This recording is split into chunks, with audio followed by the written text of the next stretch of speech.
Except for the physiological factors, we want them to be released from their parentage. If you're identified with your genetic memory, you will just be a replay of your parents' life. You have a certain kind of software, unless you disengage with that, nothing new will happen.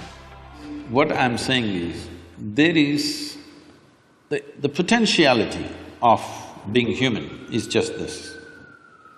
As I said, every creature has captured a certain amount of consciousness, but what they capture is not significant enough to become conscious of our consciousness, where we can begin to expand this. Other creatures also conscious, but they cannot expand this.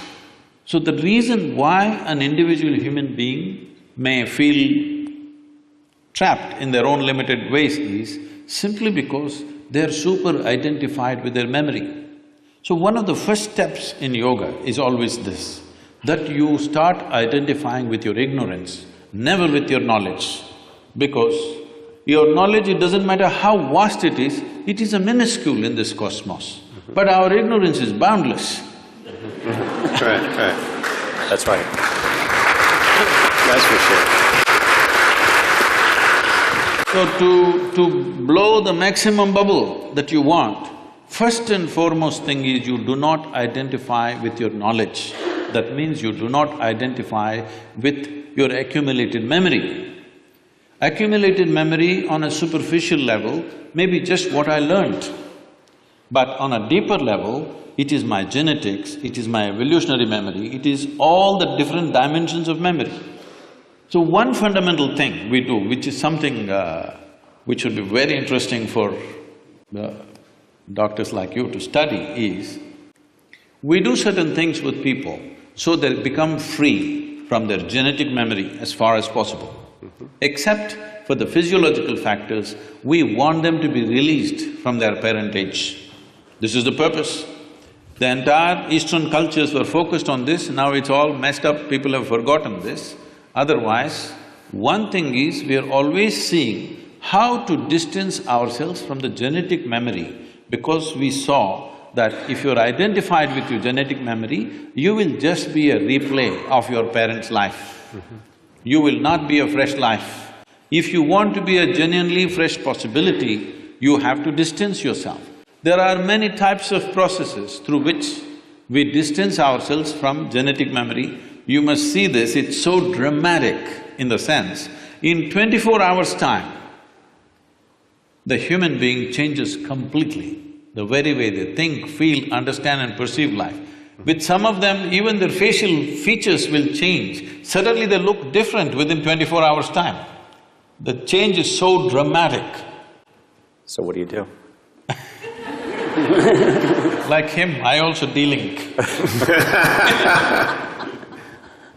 For a different purpose, but it's in a way alienating from the genetic memory so that your functionality is not limited to your genetics, that you are not a copy of the parents who produced you. Yes, they've given you a body, they've nurtured you to a certain adulthood, after that their business is done. Now your business is to become a totally new potential of life. That's what it is. But this will not happen, you will see this happening with people.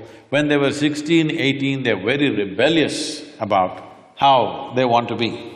But you watch the same people after they're 45, they're behaving just like their parents.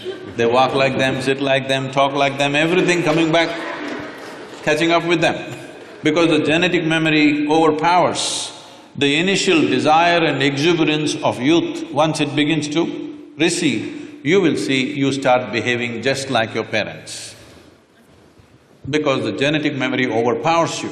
So one of the first fundamental things that if one is striving towards becoming more conscious is to distance yourself from your genetic memory. If that doesn't happen, the power of this memory is not simple. To put it very simply, in today's world it's easy to explain because it's your software. It's not the brand of the computer that you're using which decides what happens on the screen. It's your software. What is the software? That's how it functions. So your memory is software. You have a certain kind of software, unless you disengage with that, nothing new will happen. You try whichever way you want, the same things will happen. Over and over again, the same things will happen. When same things happen, slowly, this is not a conscious process, but it's happened to nearly 98% of the human population. If I saw you when you were 5, 6 years of age, your face was like this, somebody had to poke you with a pin to make you unhappy. Now somebody has to make you happy. It's a real task. Because the exuberance of life has sank because of the repetitiveness of memory. The same things are happening, you may not be conscious of it, but the same things are happening. When same things are happening within you, slowly you lose all your exuberance. Only if something new is happening. Now people think something new means they must fall in love, they must take up a new job. That's not it. Something new needs to happen within you, in the very mechanics of who you are. If something new is happening all the time, you will be exuberant. Otherwise, without knowing why, slowly your face has become grave. Your face has become grave means you're practicing the posture for the grave. That's what it means.